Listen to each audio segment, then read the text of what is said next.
की बुलेटिन में खुशामदीद। सबसे पहले हम आपको बताएं कि लाहौर इंतजामी तौर पर 2 हिस्सों में तकसीम तो ना हो सका, लेकिन शहर में नई तहसीलें बनाने की तजावीज़ सामने आ गई हैं। नई मुमकिना तहसीलों में शाहदरा, वाहगा, ठोकर नियाज बेग और काहना को शामिल किया गया है। बोर्ड ऑफ रेवेन्यू ने लाहौर को 2 अजला की बजाय 9 तहसीलों में तकसीम करने के हवाले से नई तजावीज़ तैयार की हैं। आपको बताते चलें, लाहौर की तकसीम का मामला सामने आया है। शहर 2 हिस्सों में तकसीम होगा या तहसीलों की तादाद बढ़ेगी। वज़ीर आला पंजाब की हिदायत, बोर्ड ऑफ रेवेन्यू की वर्किंग शुरू। लाहौर इंतजामी तौर पर 2 हिस्सों में तकसीम ना हो सका। राव दिलशाद हमारे साथ मौजूद है, तफसीलात उनसे हासिल कर लेते हैं। जी राव दिलशाद, अपडेट कीजिए।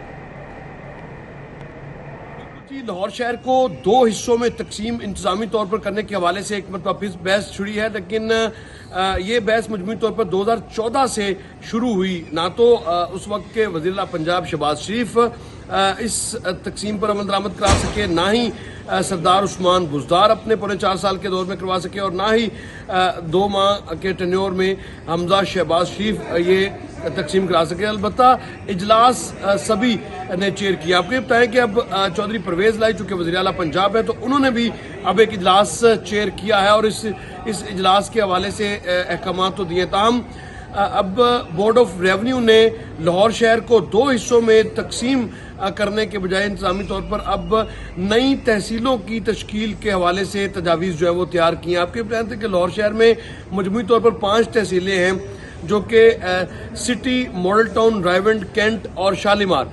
इसके साथ साथ अब 4 नई तहसीलें बनाने के हवाले से वर्किंग पेपर जो है वो तैयार किया गया है, जिसमें शादरा, काना, वागा और ठोकर नियाज बेग को नई तहसीलें बनाने के हवाले से मनसूबा बंदी जो है वो की गई है। ताम ये तमाम तर मनसूबा बंदी उस वक्त तक सिर्फ मनसूबा बंदी रहेगी जब तक इसकी अप्रूवल पंजाब काबीना नहीं देंगे। तो शहर की तकसीम इंतजामी तौर पर करने का 2 मामला हो या नई तहसीलें। बहुत शुक्रिया राव दिलशाद, हमें अपडेट। महंगाई में पिसे शहरियों पर एक और बम गिराने की तैयारियां। LDA ने आवाम की जेबों पर हाथ साफ करने का नया प्लान तैयार कर लिया। LDA ट्रांसफर फीस को मौजूदा DC रेट से मुंसलिक करने के वर्किंग पेपर फाइनल कर लिया गया है। बात कर लेते हैं इस बारे में दुरे नायाब से। जी दुरे नायाब, अपडेट कीजिए। जी बिल्कुल, LDA की जानिब से ट्रांसफ़र फीसों में होशरुबा इजाफे की तजवीज़ जो है वो हतमी तौर पर तैयार करके वर्किंग पेपर गवर्निंग बॉडी को भिजवा दिया गया है। और महंगाई में पिसी हुई आवाम जो बहुत ज़्यादा महंगाई में पिस चुकी है, बिजली के बिलों में इजाफे को देख रही है, महंगी जो अशिया खुरोनोश है उसका सामना कर रही है, अब उन्हें अपनी प्रॉपर्टीज़ की ट्रांसफ़र पे भी बहुत भारी फ़ीसें अदा करनी होगी। जिस तरह से पहले LDA ने रेजिडेंशियल प्लॉट का जो अपनी LDA की स्कीमें हैं या LDA की कंट्रोल्ड एरिया में स्कीमें हैं, उनके लिए 7,000 रुपये फ़ी मरला फ़िक्स किया हुआ था। अब ये फ़िक्स सिस्टम ख़त्म हो जाएगा और इसी तरह जो वैल्यू होगी प्रॉपर्टी की DC रेट के मुताबिक उसका 1% लिया जाएगा। इसी तरह कमर्शियल फ़ीस के लिए जो पहले मुकर्रर किया गया था उसको भी ख़त्म किया जाएगा और उसका भी प्रॉपर्टी का जो वैल्यू है उसका DC रेट का 1% लिया जाएगा। इसी तरह LDA ने जो अपने कंट्रोल्ड एरिया में गिफ्ट शुदा प्रॉपर्टी पे भी फ़ीस लगाने का फ़ैसला किया है और 10,000 मरला जो है फ़ी मरला वो फ़ीस आयद की जाएगी। इसी तरह LDA की स्कीमों में कानूनी वारसीन लीगल हेयर्स पे पहले फ़ीस का इतलाक़ नहीं होता था, लेकिन अब उनको भी ट्रांसफ़र फ़ीस का 25% अदा करना होगा। इसी तरह प्लेसमेंट ऑफ डॉक्यूमेंट जो पहले 5,000 रुपये फ़ी मरला के हिसाब से होती थी उसको भी बढ़ाकर DC रेट का इशारिया 2.5% कर दिया गया है। इसी तरह LDA में कागजात की कापी का हसूल अगर आपको दरकार होता था तो फ़ी सफ़ा जो है वो 200 रुपये रेट होता था, लेकिन अब भी वो भी बढ़ा के 1,000 रुपये फ़ी सफ़ा कर दिया गया है। DC वैल्यू का इशारिया 2.5% वसूल किया जाएगा।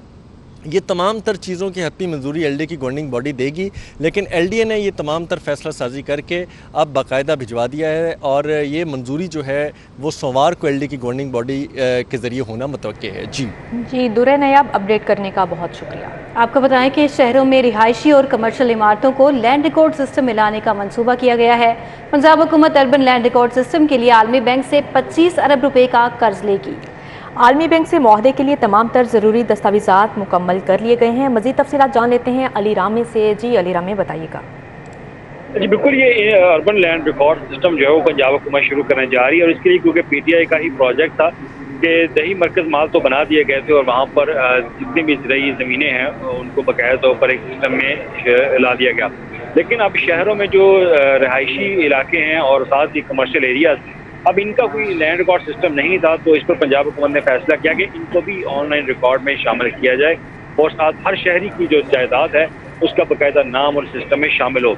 अब इसके लिए एक अच्छी खासी रकम की जरूरत है और पंजाब हुकूमत आलमी बैंक से 25 अरब रुपए का कर्ज लेकर ये प्रोजेक्ट मुकम्मल करेगी और इसके बदले में पंजाब हुकूमत इसी सिस्टम को लाने के बाद एक अच्छा खासा रेवेन्यू वो आम शहरियों से वसूल कर सकेगी, क्योंकि इसका सबसे बड़ा हदफ यही है कि तमाम जो शहरी हैं उनकी जो जायदादें हैं उनको फौरी तौर पर एक सिस्टम में लाकर उनसे रेवेन्यू हासिल करना है, उनसे टैक्स की कलेक्शन करना है और साथ ही एक सिक्योरिटी सिस्टम होगा जायदादों के हवाले से।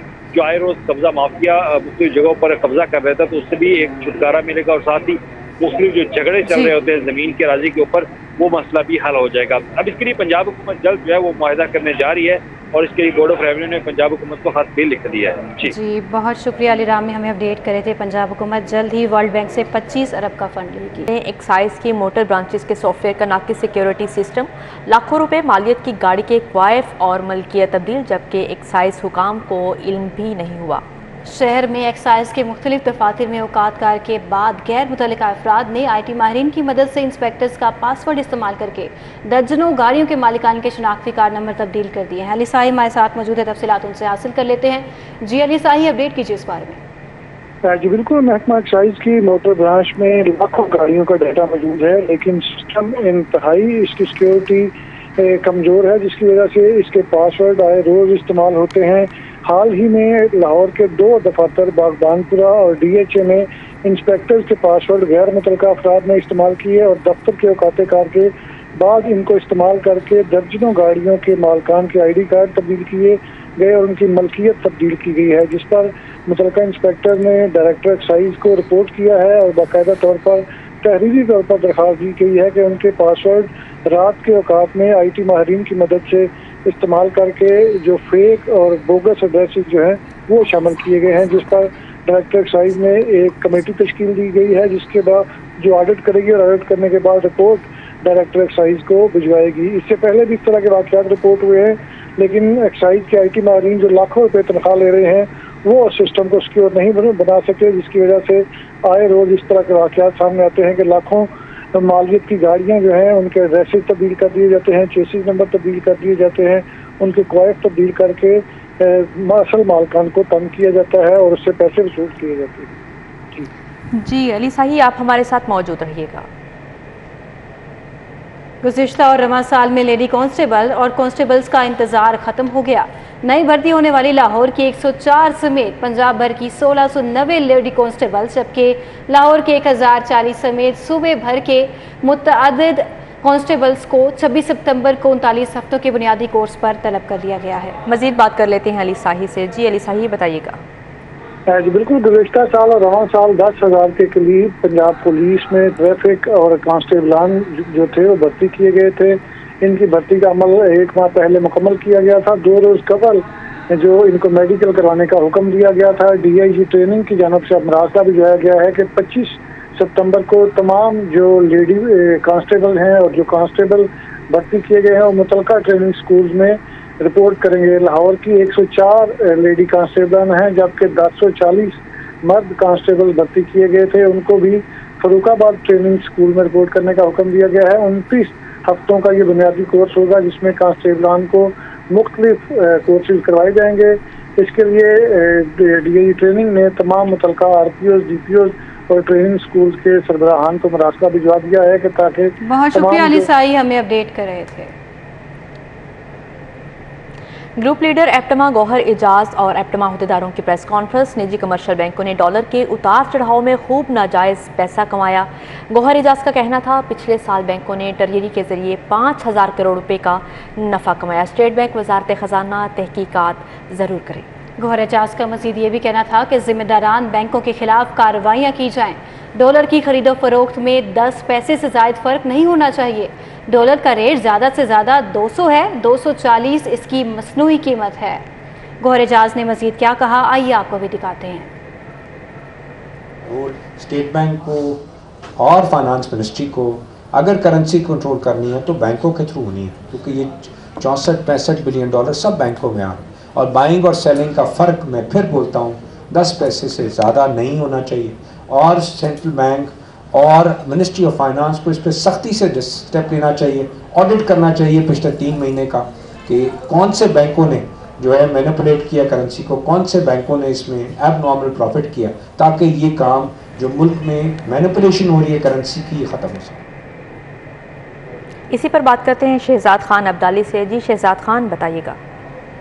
और बिल्कुल गुज़श्ता 1 साल से डॉलर की कदर में तेजी से बेतहाशा इजाफे का सिलसिला शहर की ओपन मार्केट के अंदर देखा गया। पूरे मुल्क के अंदर डॉलर की कीमत जो थी वो स्टेबल नहीं रही और इस हवाले से जो बिजनेस कम्युनिटी थी वो भी शदीद परेशान रही। बिजनेस कम्युनिटी की जानिब से मुतालबात किए गए कि करेंसी रेट को जो है वो कंट्रोल किया जाए। आज ग्रुप लीडर एफएमा गौर एजाज ने इस हवाले से कहा कि गुज़श्ता 1 सालों में निजी कमर्शियल बैंकों ने डॉलर ट्रेजरी के जरिए खूब लूटमार की है और डॉलर की खरीदो फरोख्त ने यानी ट्रेजरी में 5,000 करोड़ रुपए का मुनाफा कमाया है। इस हवाले से ग्रुप लीडर एफएमा गौर एजाज का ये कहना था कि स्टेट बैंक और मिनिस्ट्री ऑफ फाइनेंस यानी वजारत खजाना जो है वो जिम्मेदारान अनासर के खिलाफ कार्रवाई करें। ग्रुप लीडर एफएमा गौर एजाज ने यह भी कहा कि डॉलर की जो इस वक्त असल कीमत है वो 200 रुपये बनती है और जो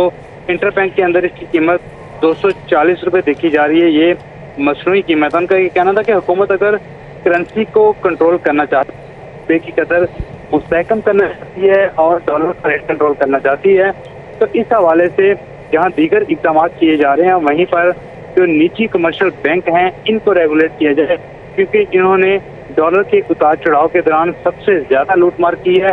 गुज़श्ता 1 साल में इनके मुनाफा पर नजर डाली जाए तो ट्रेजरी के जरिए इन्होंने 5,000 करोड़ रुपए का नफा कमाया है। इस हवाले से उनका ये कहना था कि जो एयरपोर्ट पर चेकिंग का सिलसिला जारी है तो वहाँ पे जो लोग अपने सफरी अखराजात लेकर जाते हैं उनको इस बात में तंग नहीं किया जाना चाहिए, बल्कि जो इस तमाम तर मामले के असल जिम्मेदारान हैं यानी निजी कमर्शियल बैंक जो हैं उन्होंने जो ट्रेजरी के जरिए हजारों करोड़ रुपए का नफा कमाया है उन पर सख्त चेक एंड बैलेंस होना चाहिए।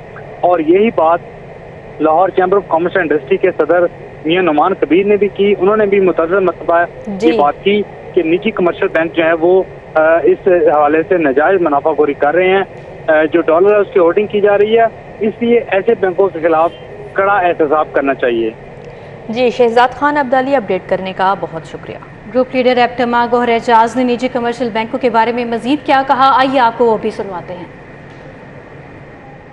बैंकों का रोल स्टेट बैंक को और फाइनेंस मिनिस्ट्री को अगर करेंसी कंट्रोल करनी है तो बैंकों के थ्रू होनी है, क्योंकि ये 64-65 बिलियन डॉलर सब बैंकों में आ और बाइंग और सेलिंग का फ़र्क मैं फिर बोलता हूँ 10 पैसे से ज़्यादा नहीं होना चाहिए और सेंट्रल बैंक और मिनिस्ट्री ऑफ फाइनेंस को इस पर सख्ती से स्टेप लेना चाहिए, ऑडिट करना चाहिए पिछले 3 महीने का कि कौन से बैंकों ने जो है मैनिपुलेट किया करेंसी को, कौन से बैंकों ने इसमें एबनॉर्मल प्रॉफिट किया, ताकि ये काम जो मुल्क में मैनिपुलेशन हो रही है ये ख़त्म। खबरें आपको बताएं कि प्राइवेट स्कूल्स एसोसिएशन का इजलास हुआ। शहर भर के निजी स्कूलों के अहदेदारान ने शिरकत की। निजी स्कूलों के मसाइल मुत्तहिद होकर एक प्लेटफॉर्म पर हल कराने का फैसला किया गया है। सेवी स्कूल काहिना 9 में प्राइवेट स्कूल्स एसोसिएशन का इजलास हुआ, जिसमें शहर भर के निजी स्कूलों के अहदेदारान ने शिरकत की है।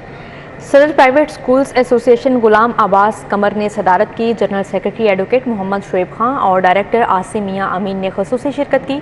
इजलास में तमाम अहदेदारों ने निजी स्कूलों के मसाइल मुत्तहिद होकर हल करने का अहद किया। सदर गुलाम अब्बास कमर का कहना था हुकूमत प्राइवेट स्कूलों पर आयद टैक्सेस में कमी करे। General secretary advocate Mohammad Shoaib Khan ने कहा निजी स्कूलों के लिए रिलीफ पैकेज का ऐलान किया जाए।